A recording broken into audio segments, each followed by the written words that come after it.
En enero de 2005, uno de los mayores casos de la historia criminal brasileña salió a la luz. Un grupo de criminales extremadamente organizado había robado más de 160 millones de reales directamente del Banco Central de Brasil, ubicado en la ciudad de Fortaleza, en el estado de Ceará. El caso sorprendió al país y hasta hoy es recordado como el mayor atraco bancario de la historia de Brasil, no solo por la cantidad involucrada, sino también por la audacia y planificación de los ladrones. A diferencia de los robos tradicionales, que generalmente implican violencia y acción directa dentro de las sucursales, este fue algo inédito. Los criminosos cavaron un túnel subterráneo de más de 80 metros para entrar directamente en la caja fuerte del banco. La operación fue tan bien orquestada que nadie sospechó nada hasta que los empleados llegaron al lugar una mañana y descubrieron que la caja estaba vacía. La noticia se difundió rápidamente, generando perplejidad entre las autoridades y curiosidad entre la población. ¿Cómo alguien podía robar tanto dinero sin ser notado? El Banco Central de Brasil en Fortaleza era una unidad estratégica, responsable de guardar billetes nuevos que aún no habían entrado en circulación, lo cual convertía al lugar en un blanco perfecto para quien sabía qué buscar. El robo ocurrió entre los días 6 y 8 de enero de 2005 y fue descubierto recién el día 9, cuando los empleados abrieron la caja fuerte y encontraron solo cajas vacías. Más de 160 millones de reales fueron robados, una suma billonaria en aquella época, equivalente a cientos de millones en la actualidad. El método usado por los bandidos llamó la atención del mundo entero. Alquilaron una casa cerca del banco y durante semanas, excavaron un túnel complejo bajo el asfalto de la calle, pasando inadvertidos ante las autoridades. El agujero de entrada estaba detrás de un armario en la casa alquilada y daba acceso a un túnel estrecho, hecho con equipos profesionales y técnicas rudimentarias pero efectivas de ingeniería. El grupo utilizó soportes de madera para evitar derrumbes y tuvo cuidado de no causar ruidos altos que llamaran la atención de los vecinos o de la policía. El túnel terminaba exactamente debajo de la caja fuerte del Banco Central, donde los criminales colocaron explosivos controlados para romper el piso y acceder al contenido de las cajas. Todo indica que los ladrones conocían bien el diseño interior del banco, sugiriendo que había un informante o alguien con acceso privilegiado a la información. A pesar de todo el planificación, algunos signos podrían haber levantado sospechas. El sonido sordo de la excavación, el uso constante de energía eléctrica en la casa alquilada y el movimiento inusual de personas en el lugar. Pero ninguno de estos detalles fue suficiente para impedir que el plan fuera ejecutado con éxito, al menos hasta que el crimen fuera descubierto. En ese momento comenzó una investigación que duraría meses y revelaría un esquema impresionante. La mañana del domingo 9 de enero de 2005, los empleados del Banco Central en Fortaleza llegaron al edificio como de costumbre para preparar la rutina laboral de la semana siguiente. Al abrir la caja fuerte, sin embargo, encontraron una escena inesperada.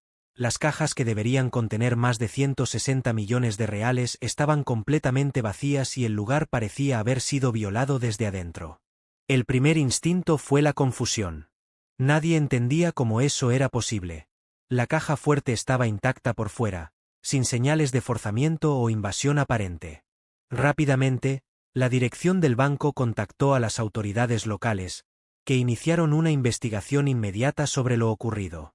Las primeras imágenes de las cámaras de seguridad no mostraron nada inusual en los días anteriores, lo cual solo aumentaba la perplejidad de los investigadores. Fue entonces que un detalle llamó la atención.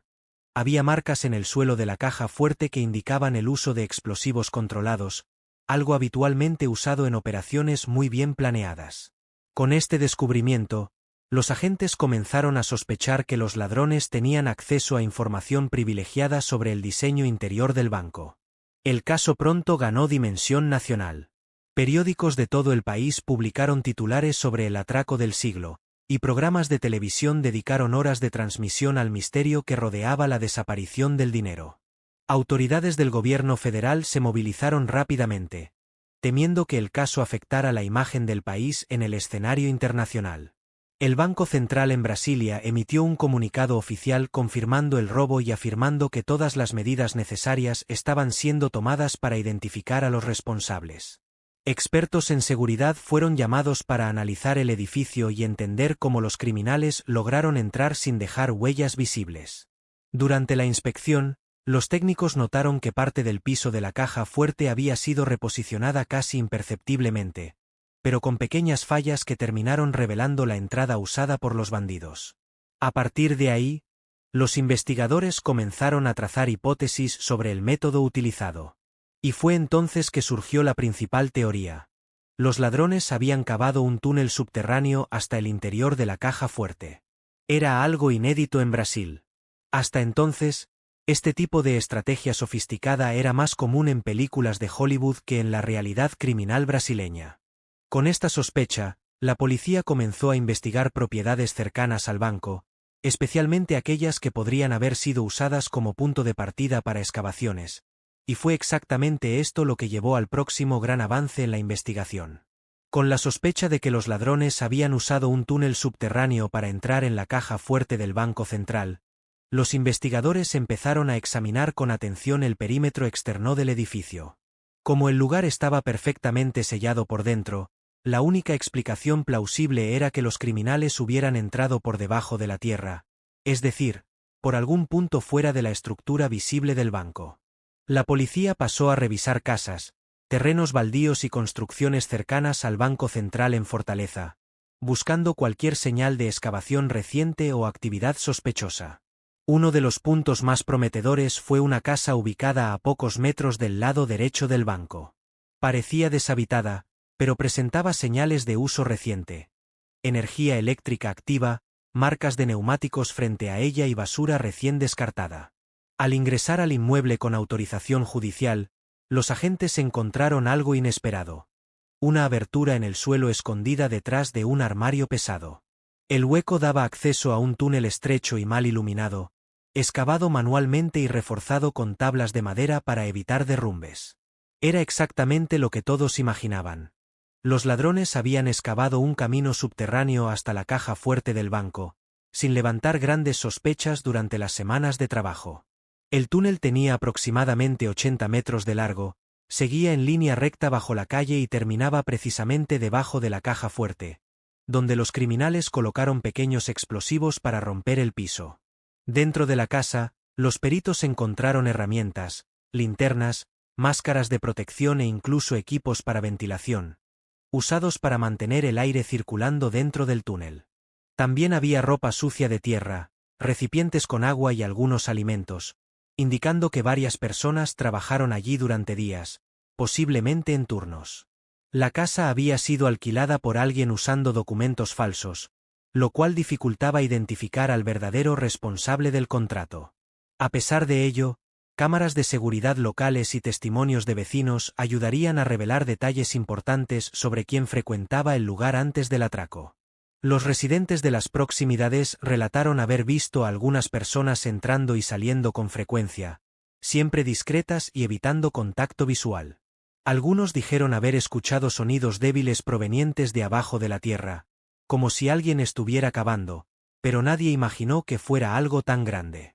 A partir de ese punto, la investigación ganó velocidad. El descubrimiento del túnel era la prueba concreta de que el grupo involucrado en el crimen era extremadamente organizado, bien equipado y con conocimiento técnico inusual para estándares criminales brasileños. Con la casa alquilada y el túnel descubiertos, las investigaciones comenzaron a centrarse en identificar a las personas que estuvieron involucradas en la operación. El grupo estaba compuesto por cerca de 10 personas, cada una con una función específica dentro del esquema, desde ingenieros improvisados hasta conductores y vigías. Muchos de los participantes tenían historial criminal, pero no eran figuras conocidas en grandes operaciones. Esto indicaba que había un líder experimentado organizando todo desde las sombras. Uno de los nombres principales identificados fue el de Marcelo das Neves Costa, apodado Cabelino. Era considerado la cabeza del plan y tenía amplio conocimiento sobre explosivos y excavaciones subterráneas. Marcelo ya había participado en otros crímenes similares, incluyendo atracos a cajeros automáticos y transporte de valores, pero nunca algo tan ambicioso como este. Otro involucrado importante fue Alexandre da Silva Rocha, alias Sandó, responsable de coordinar la logística del grupo, incluido el transporte del dinero después del robo. También estaba Antonio Márquez da Silva, conocido como Marrum, que actuó como vigía durante toda la operación. Él monitoreaba el movimiento en las calles y alertaba al grupo en caso de cualquier señal de peligro. Algunos miembros del grupo trabajaban directamente dentro del túnel, cavando y reforzando las paredes con tablas. Esas personas enfrentaban los mayores riesgos físicos de la operación. Otros se encargaban de alimentar y mantener los equipos dentro de la casa alquilada, garantizando que el trabajo continuara sin interrupciones. Para dificultar la identificación, algunos usaban documentos falsos al alquilar la casa y comprar materiales utilizados en la construcción del túnel. A pesar de todo el cuidado, cámaras de seguridad locales y testimonios de vecinos ayudarían a revelar detalles importantes sobre el comportamiento del grupo. Las autoridades también descubrieron que algunos de los involucrados tenían conexiones con bandas criminales del Nordeste, lo cual aumentaba la complejidad del caso. La policía creía que había un informante dentro del Banco Central o en alguna empresa contratista, ya que el grupo parecía saber exactamente dónde estaba la caja fuerte y cuáles serían los mejores puntos de acceso. Este informante probablemente proporcionó planos del edificio e información sobre los horarios de funcionamiento y seguridad, permitiendo que el plan se ejecutara con precisión quirúrgica. Con estas pistas en mano, la investigación comenzó a centrarse en detener a los involucrados, uno por uno, para desmontar por completo el esquema. Con los primeros indicios encontrados en la casa alquilada y el túnel descubierto, las autoridades dieron inicio a una amplia operación para identificar y arrestar a los responsables del robo millonario. La Policía Civil de Ceará, con apoyo de la Policía Federal y la Receita Federal, montó un grupo especial de investigación dedicado exclusivamente al caso. Los primeros sospechosos fueron localizados gracias a imágenes de cámaras de seguridad cercanas al banco y testimonios de vecinos que vieron personas entrando y saliendo de la casa usada como base. Marcelo das Neves Costa, Cabelino, rápidamente se convirtió en el principal objetivo de las investigaciones por ser considerado el cerebro detrás del plan. Él era conocido por las fuerzas de seguridad por haber participado anteriormente en otros crímenes similares, pero nunca en una escala tan grande como este. Alexandre da Silva Rocha, Sandó, también fue identificado como pieza fundamental en la logística del crimen, incluso en el transporte y lavado del dinero robado. Las autoridades comenzaron a seguir pistas relacionadas con movimientos financieros inusuales después del robo, buscando encontrar cuentas o bienes adquiridos con parte del dinero desviado. Algunos miembros del grupo cometían errores sutiles, como usar teléfonos móviles en lugares públicos o frecuentar sitios conocidos, lo cual acabó ayudando a la policía a mapear rutinas y conexiones entre los criminales. A mediados de enero de 2005, menos de un mes después del robo, la primera detención fue realizada. Antonio Márquez da Silva, Marrum, vigía del grupo, fue arrestado durante una intervención policial rutinaria. Con él, los agentes encontraron documentos falsos y una cantidad significativa de dinero en efectivo, lo cual levantó aún más sospechas sobre su conexión directa con el crimen. Al ser interrogado, Marrum inicialmente negó cualquier involucramiento, pero ante las pruebas y la presión de las autoridades, comenzó a revelar detalles importantes sobre el esquema. Sus informaciones ayudaron a la policía a localizar a otros integrantes del grupo y a entender mejor cómo se construyó el túnel y cómo se distribuyó el dinero tras el robo. Rápidamente, otras detenciones fueron realizadas. Uno por uno, los miembros del grupo fueron cayendo en manos de la justicia, aunque algunos lograron huir temporalmente. Marcelo Cabelino intentó esconderse viajando a otras regiones del país, pero finalmente fue arrestado en Pernambuco, donde estaba alojado bajo un nombre falso. Con las detenciones en marcha, la policía intensificaba sus esfuerzos para recuperar la mayor cantidad posible del dinero robado, pero buena parte de él ya había desaparecido. Con la prisión de varios miembros del grupo, las autoridades comenzaron a investigar hacia dónde fue a parar el dinero robado del Banco Central en Fortaleza.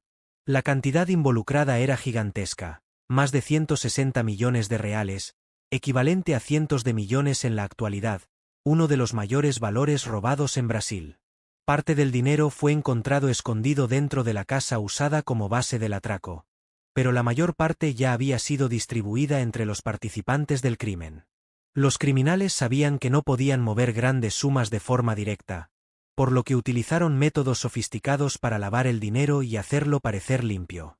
Algunos optaron por comprar bienes inmuebles, como casas y terrenos, mientras otros invirtieron en automóviles de lujo y empresas ficticias para justificar el repentino aumento de patrimonio.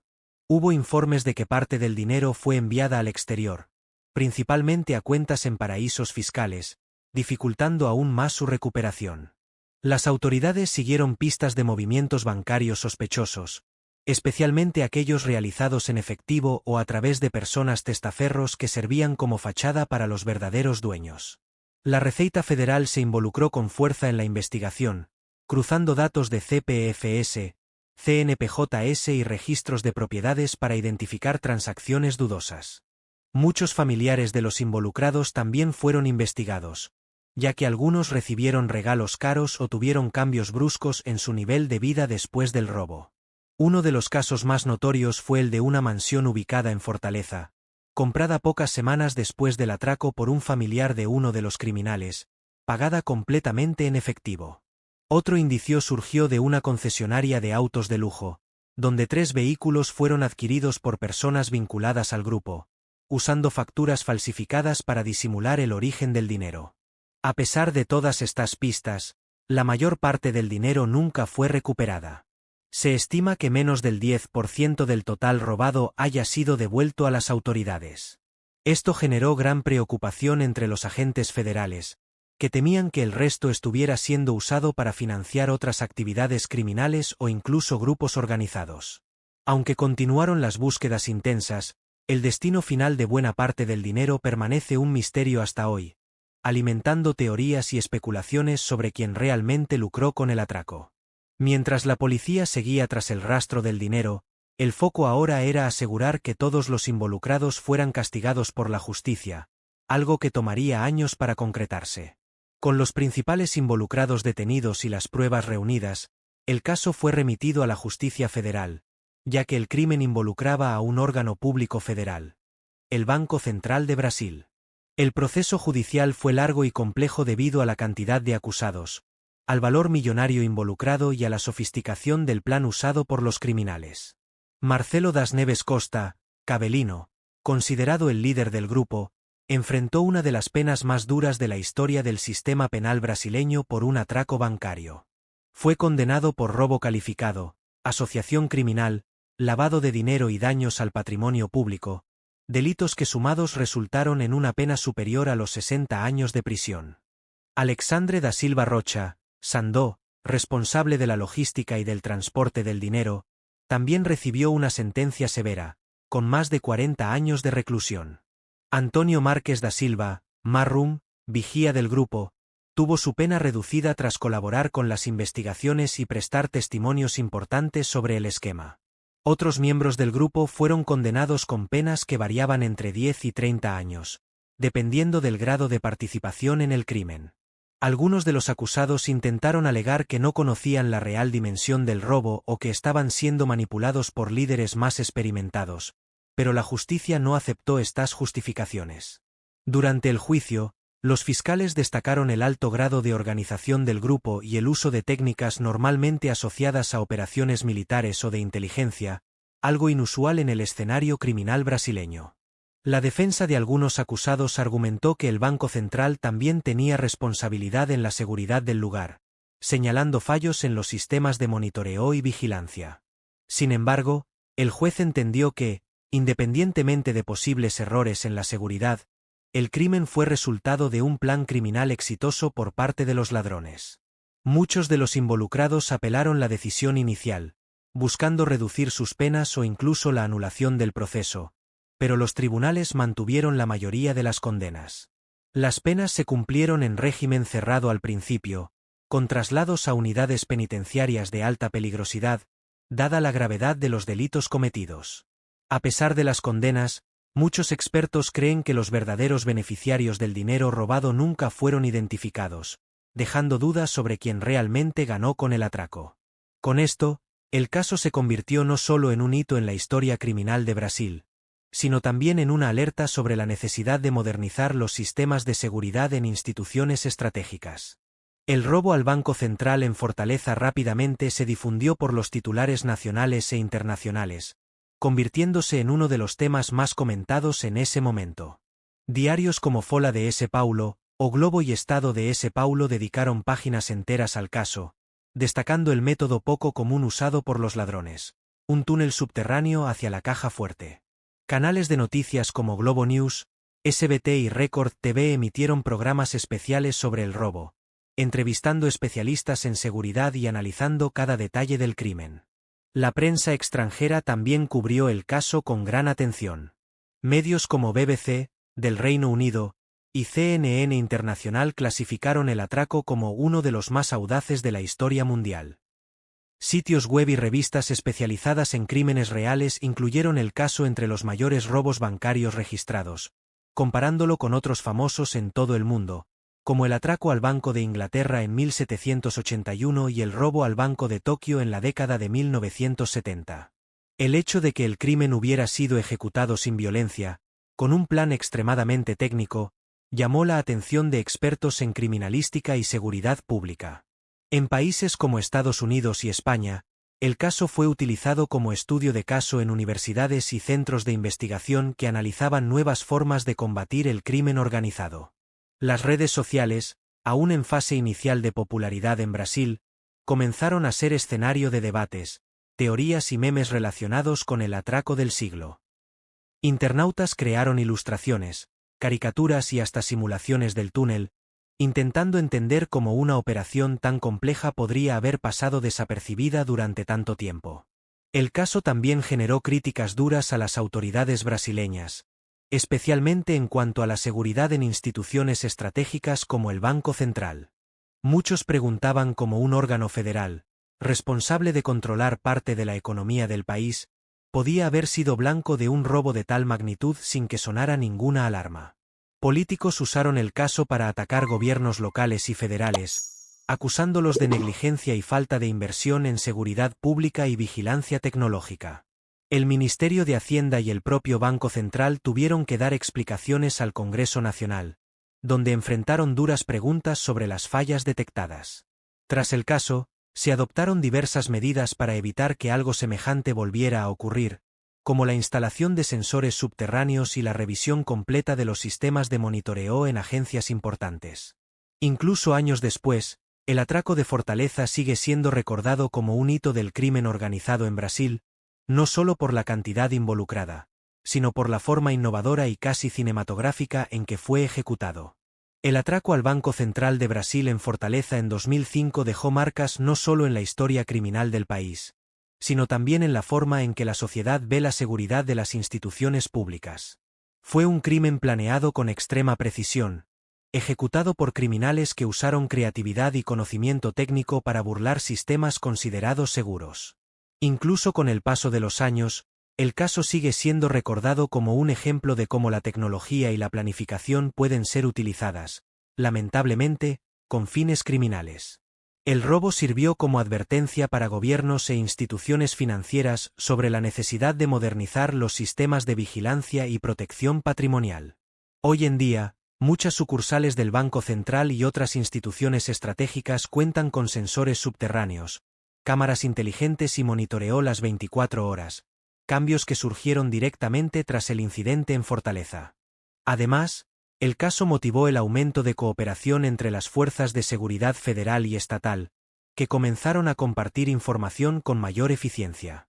A pesar de todos los esfuerzos para recuperar el dinero robado, gran parte de él nunca fue encontrada, alimentando teorías sobre quién realmente lucró con el crimen. Algunos expertos creen que el grupo era solo una fachada de algo mayor, posiblemente conectado con redes de lavado de dinero o incluso con bandas organizadas nacionales e internacionales. El hecho de que algunos involucrados hayan desaparecido sin dejar rastros refuerza la idea de que el atraco pudo haber sido solo un pequeño capítulo de algo mucho más grande.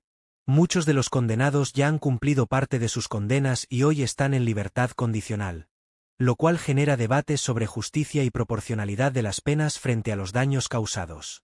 Mientras tanto, el pueblo brasileño continúa fascinado por el caso, que se ha convertido en tema de documentales, libros, obras de teatro e incluso producciones cinematográficas. Después de todo, pocos crímenes en Brasil han reunido tantos elementos dignos de película. Misterio, planificación, corrupción, fallos de seguridad y un final abierto. El atraco del túnel se convirtió en más que un crimen, se transformó en cultura popular, símbolo de un Brasil donde a menudo se confunde la línea entre lo real y lo ficticio. E incluso después de casi 2 décadas, sigue despertando curiosidad, dudas y preguntas que permanecen sin respuesta, lo que mantiene el interés del público siempre renovado. Y si usted llegó hasta aquí, probablemente está tan fascinado como yo con esta historia. Entonces, si este vídeo le enseñó algo nuevo o le hizo reflexionar, no olvide darle me gusta, suscribirse al canal y activar la campanilla para no perder ningún contenido como este. Y si tienes sugerencias de otros casos reales que merezcan ser contados, déjalas en los comentarios. Juntos, seguiremos descubriendo historias que entraron para la historia de Brasil.